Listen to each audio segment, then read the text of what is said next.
wabarakatuh.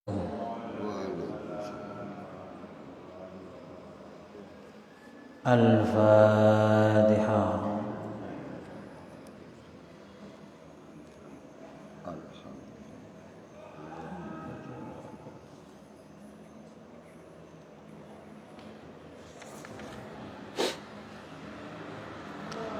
Bismillahirrahmanirrahim. Qala al-muallif rahimahullahu ta'ala wa nafa'ana bi'ulumihi fid dharain amin.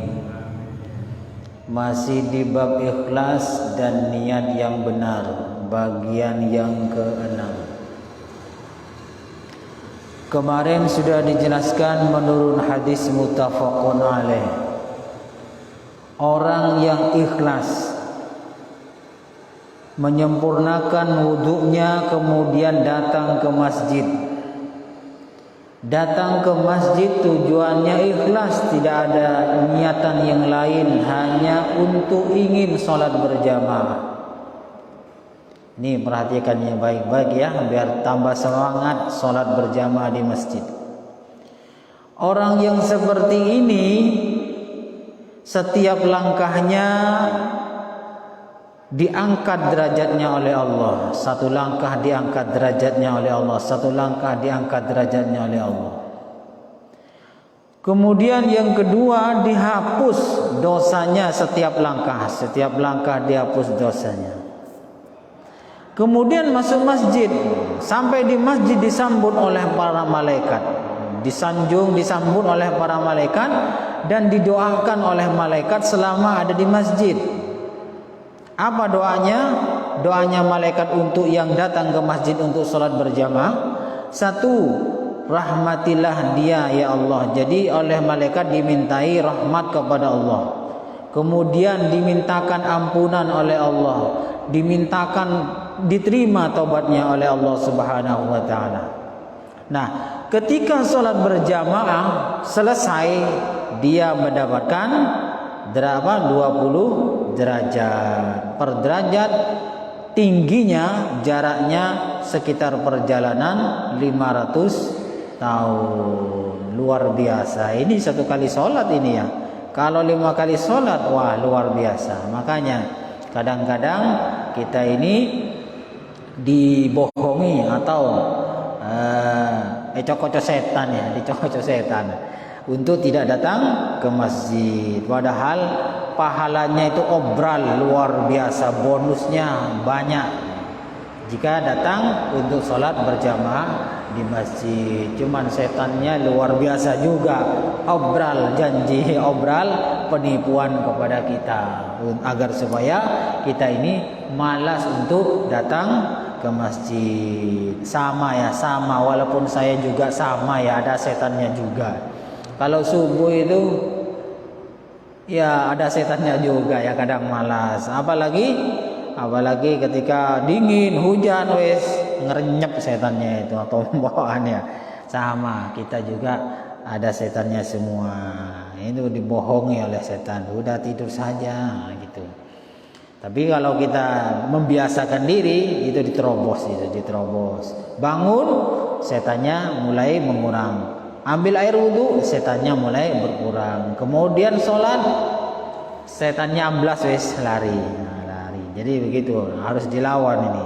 Bonus-bonusnya berjamaah di masjid itu luar biasa, banyak sekali. Belum lagi pahalanya ketika menututi takbirnya imam. Jadi imam takbir Allahu Akbar, langsung Allahu Akbar.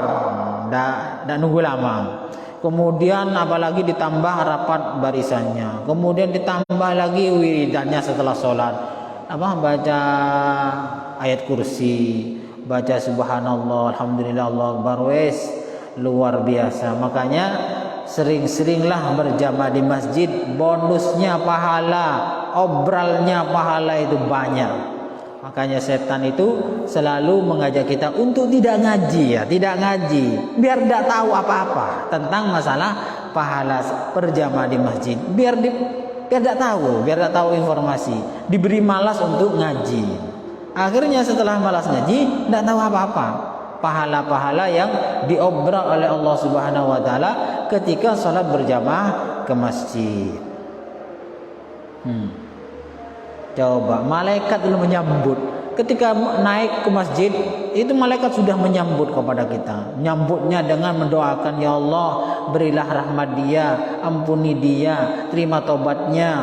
Luar biasa ya. Dibantu doanya oleh Allah Subhanahu wa taala. Sekarang hadis yang ke-12, wa an Abi Al-Abbas Abdullah bin Abbas bin Abdul Muttalib radhiyallahu anhum, berarti dari pamannya. Jadi hadis yang diriwayatkan oleh pamannya Nabi sendiri, Ibnu Abbas. An Rasulillah sallallahu alaihi wasallam fi ma yarwi an rabbih tabarakallahu taala qala inna Allah taala kataba al-hasanat was-sayyi'at thumma bayyana dzalika faman hamma bi hasanatin falam ya'malha katabaha Allah tabaraka wa taala indahu hasanatan kamilah. Jadi Nabi bersabda begini, Allah Ta'ala itu menulis kebaikan dan kejelekan. Jadi Allah menulis kejelekan dan kebaikan. Kemudian Allah menjelaskan. Apa penjelasannya Allah? Begini, kalau ada orang punya niat kebaikan, niat saja, niat, kemudian dia tidak melakukan. Contohnya saya mau berjamaah ke masjid, niat gitu saja. Kemudian dia tidak melakukan, hanya niat saja, maka oleh Allah ditulis hasanatan kamilah, satu kebaikan yang sempurna. Ini niat saja ya, tapi ya jangan niat toh ya, cocok setan juga ini kalau niat toh. Wa in hamma biha fa'amalaha katabaha Allah indahu 10 hasanat. Kalau niat kebaikan umpama berjamaah di masjid kemudian dilakukan, maka oleh Allah dicatat sebagai 10 kebaikan ila 700 di'fin, sampai dicatat menjadi 700 kebaikan, ila ad'afin katsirah, sampai dan digandakan yang sangat banyak. Jadi begini ya, kalau di sarannya itu dijelaskan begini, orang melakukan kebaikan itu bisa menjadi 1 kebaikan, 10 kebaikan, sampai 700 kebaikan. Itu tergantung ikhlasnya. Orang Pak semakin ikhlas, semakin banyak, semakin digandakan pahalanya. Contoh begini, orang kadang niat sodakoh, niat pertamanya itu sodakoh, niat pertamanya itu ikhlas lillahi ta'ala. Cuman ketika diumumkan, kadang-kadang hatinya itu berubah. Oh, tetangga saya yang sana itu dengar wis kalau saya nyumbang 10 juta. Ini ikhlasnya ini pedot-pedot ya, enggak full, pedot-pedot. Setelah sampai di rumah, ikhlas saya wis enggak apa-apa 10 juta gitu. Ini namanya ikhlas yang pedot-pedot, enggak full. Jadi putus-putus. Ya, niat yang ikhlas itu yang full bisa sampai digandakan pahalanya sampai 700 pahala. 700 pahala. Kalau yang pedot-pedot ya mungkin sampai 10 kebaikan. Banyak ya, niat-niat begini nih banyak. Awalnya ikhlas ya, anggaplah disuruh apalah ngisi pengajian umpamanya, ikhlas pertamanya niatnya. Setelah dikasih amplop umpamanya tidak sesuai dengan selera, makneng kok sedikit, agak kecewa. Nah, ini namanya ikhlas yang putus-putus. Berarti pahalanya juga berkurang. Bukan habis ya, berkurang. Pokok niat pertamanya itu ikhlas, kemudian di tengah putus. Ya godaan setan juga ini. Biasalah setan itu begitu. Sama dengan orang yang sabar ya. Orang sabar itu yang betul-betul sabar pahalanya tak terbatas. Artinya tidak terbatas, full ya, full, tidak terbatas. Tidak dihitung sekian enggak, kalau betul-betul ikhlas. Sama kalau betul-betul sabar dan betul-betul ikhlas, itu bedanya adalah ketika putus-putus atau full sabarnya atau ikhlasnya. Wa in hamma bi sayyi'atin falam ya'malha katabaha Allah taala indahu hasanatan kamilah. Apabila niat kejelekan, niat berzina umpamanya, saya lagi punya uang banyak ingin berzina, kemudian tidak dilakukan perzinahannya, maka oleh Allah dicatat kebaikan yang sempurna. Enak kan? Jadi ketika niat zina kemudian gak dilakukan, maka dicatat kebaikan yang sempurna. Wa in hamma biha fa'amilaha katabaha Allah sayyatan wahidatan muttafaqun alaih. Ketika niat maksiat atau berdosa kemudian diamalkan, dilakukan, maka oleh Allah hanya dicatat sebagai kejelekan satu saja. Enak kan ketika niat baik tidak dilakukan sudah satu pahala. Jika dilakukan untuk melakukan kebaikan maka dinilai 10 atau diberi pahala 10 sampai 700. Nah kalau kejelekan tidak. Niat apabila niat saja nggak ditulis, niat saja cuman tidak dilakukan kemaksiatannya ditulis satu kebaikan. Kalau niat kemudian diamalkan cuman satu kejelekan. Ini enak kan? Enak kan? Sama gini ya. Berjilbab ya. Saya mau pakai hijab atau jilbab. Niatnya apa?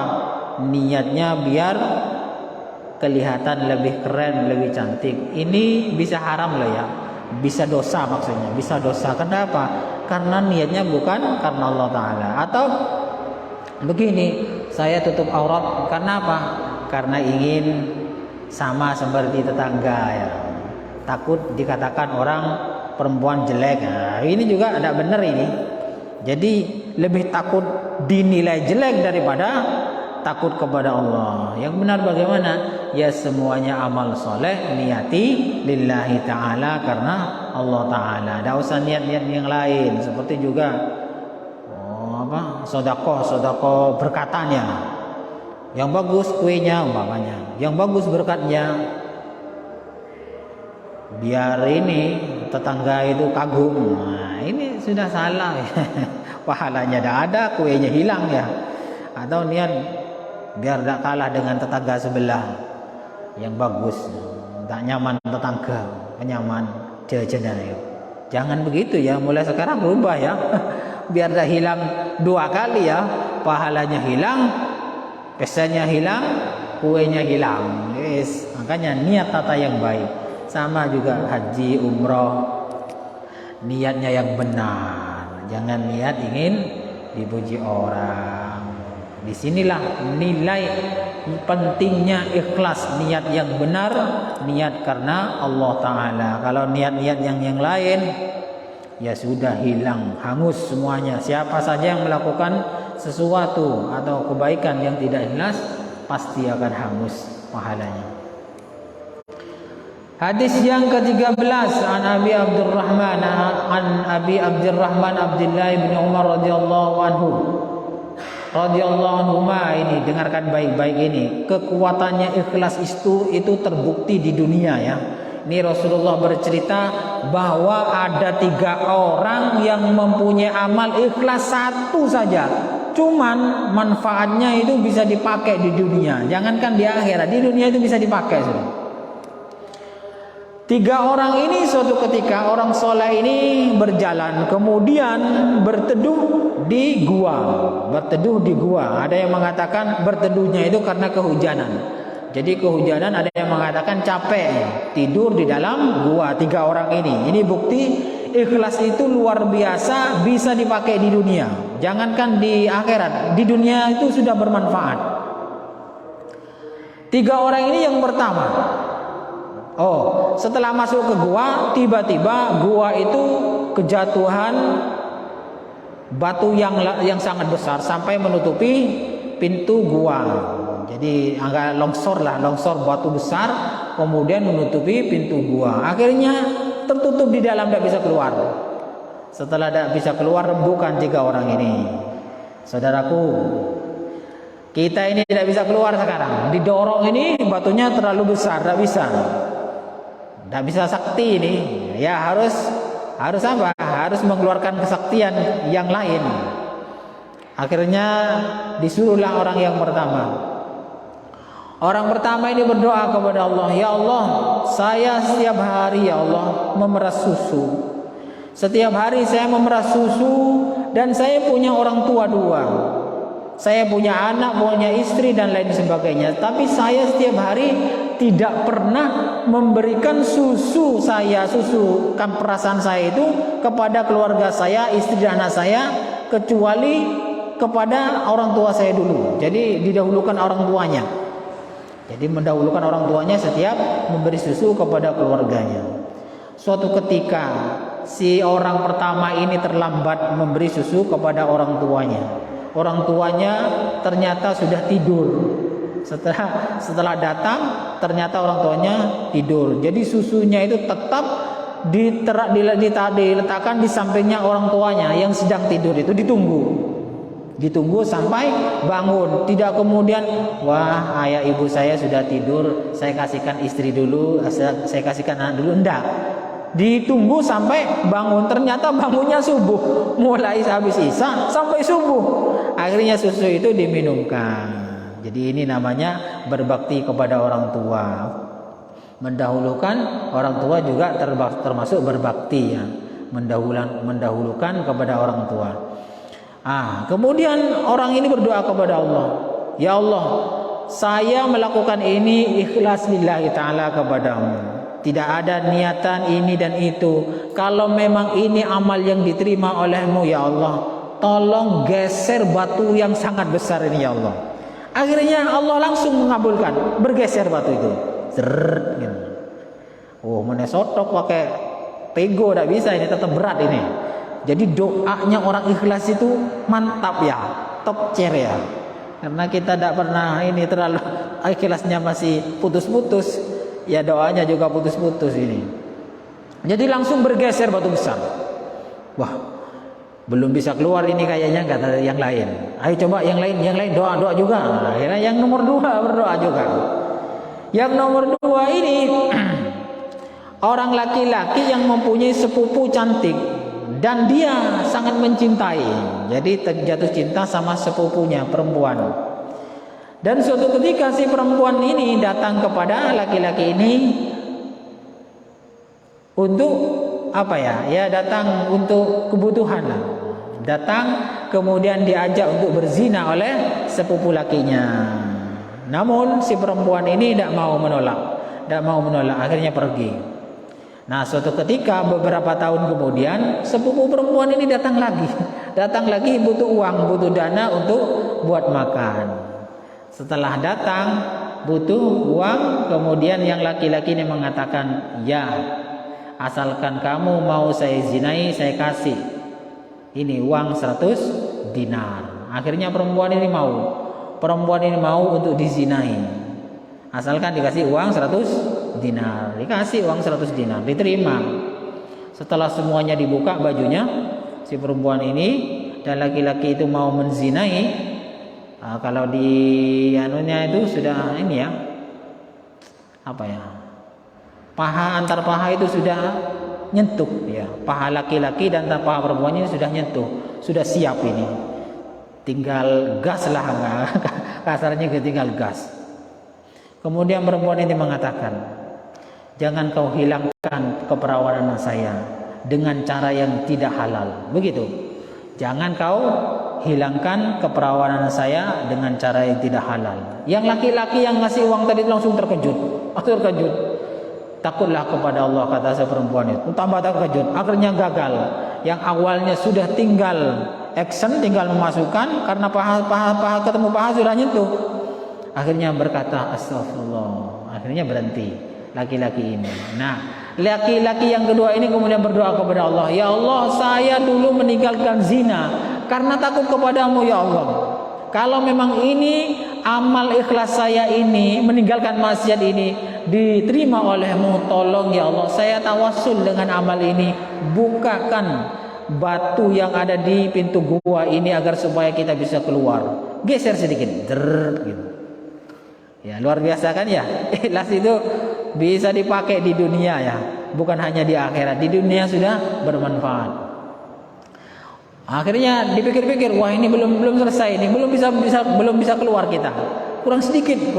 Akhirnya orang yang ketiga ini berdoa kepada Allah. Sebelumnya dia bercerita, "Ya Allah, saya dulu pernah menyuruh orang karyawan Kemudian yang satunya saya bayar, satunya ini kemana? Nggak kembali, tahu-tahu hilang begitu saja. Akhirnya gajinya orang yang kedua ini, ya Allah, saya kumpulkan, saya kelola, dibuat beli kambing, beli sapi dan lain sebagainya, menjadi banyak ya Allah. Menjadi banyak luar biasa. Lalu orang yang tidak mau datang waktu gajian itu beberapa tahun kemudian datang dan meminta gajinya.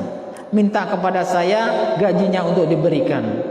Kemudian saya katakan, ya Allah, saya katakan semua yang ada di sini, sapi, kambing, tanah yang ada di sini adalah milikmu. Orang ini kemudian mengatakan, jangan bercanda, jangan menghina kepada saya. Gaji saya kan sedikit, anggaplah cuman 100.000. Kok sampai kambing banyak, onta banyak, sapi banyak ini? Berarti kamu menghina saya ya, kata si karyawan ini. Tidak, saya tidak menghina kamu. Saya mengelola hartamu sampai banyak kambing, banyak sapi, banyak onta. Ini semua modalnya uang gaji kamu yang gak diambil itu saya kelola. Ambillah semua. Akhirnya diambil. Setelah diambil sampai habis, nah kemudian orang yang ketiga ini mengatakan, ya Allah, kalau itu saya mengelola hartanya orang dengan ikhlas tanpa ingin dipuji dan ingin disanjung orang, semuanya karena Engkau ya Allah. Kalau ini betul-betul amal yang diterima karena ikhlas saya, tolong ya Allah, geser batu ini ya Allah. Kita semua ingin keluar dari gua. Akhirnya batu itu bergeser ketiga kalinya dan 3 orang ini bisa keluar dari gua. Inilah nilai ikhlas yang luar biasa. Tambah ikhlas kita, semakin mudah kita berhadapan atau meminta kepada Allah Subhanahu wa taala. Jadi ikhlas itu paling utama ya. Makanya ulama-ulama dahulu itu lebih mengutamakan menjaga hati tetap bersih, tetap ikhlas daripada hanya menambah-nambah bacaan atau ibadah-ibadah sunnah. Yang penting itu hatinya ya. Ya, penyakit-penyakit kotor itu ya, iri, dengki, hasud, kecewa, kemudian sum'ah, ingin didengar orang suara enaknya, suara adanya, suara solawatnya, wes macam-macam. Hilangkan itu. Karena itu lebih utama menjaga hati. Kemarin kan sudah dijelaskan, Allah tidak melihat fisik, tidak melihat pangkat, tidak melihat luarnya, tapi Allah melihat hati kita. Jadi yang lebih utama itu adalah hati kita. Kita banyak ibadah sunnah, hati kita kotor, kadang dengki, kadang suka ngerasa ini macam-macam wes. Ya hangus semua wahalanya ya. Jadi lebih baik menjaga hati. Ketika menjadi orang besar, tidak usah sombong. Jadi orang kecil, ya tidak usah kecewa, tidak usah iri, biasa aja.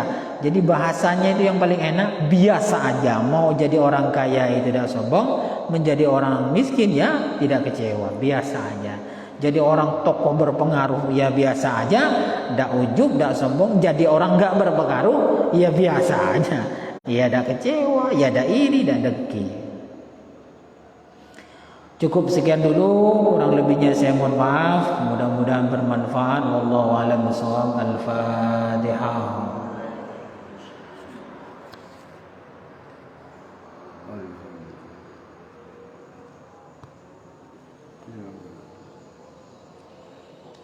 Assalamualaikum warahmatullahi wabarakatuh.